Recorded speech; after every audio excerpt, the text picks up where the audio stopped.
We are obsessed with our families, and I love that. We just always love to gather around together. Definitely food.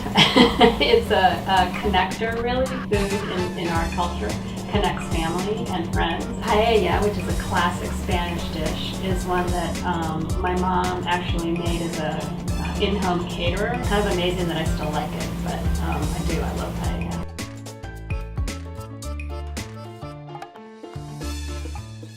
She was accepting of minorities, gay and lesbians, before it was cool. This was in the 90s.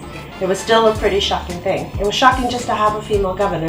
So to grow up in Ann Richards, Texas had a really strong impact on me. Frida Kahlo, I think she is such an inspiration. She was in a really bad accident and she started drawing herself, doing self-portraits. A lot of her paintings are her in traditional Mexican clothing, using the color palette of like Mexican streets, and her art is life.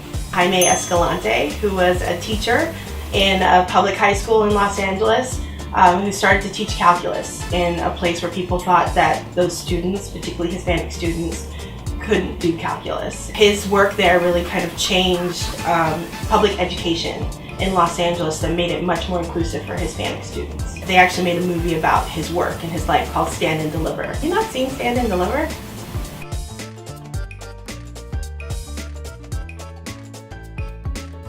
Expanding our understanding of the culture. I think that we draw a lot on stereotypes and oftentimes group all these diverse communities all into one group, one Hispanic group. Bringing diverse voices to the table so that when important policy discussions are being debated, these voices are there at the table so that inequities that currently exist in our country are being addressed.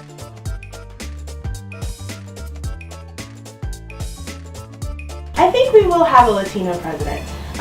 Predominantly because I think that that's kind of where our population is growing. Now that we've had an African American president, we might have a female president. I think that, we're ready for a Latino president. Living in a time where there's so much animosity toward people that are coming here to do the same things that my parents did and that so many people's ancestors did. I think it's going to take some time. So hopefully in my lifetime, maybe in the next 15 or 20 years, I'll have the opportunity to cast my ballot for a Latino president. While we salute the achievements and the contributions that the Hispanic community is making, we still have a lot of work to do.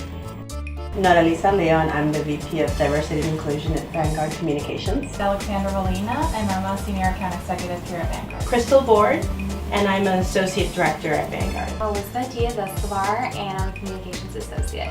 My name is Maria Rodriguez, and I'm President and CEO of Vanguard Communications.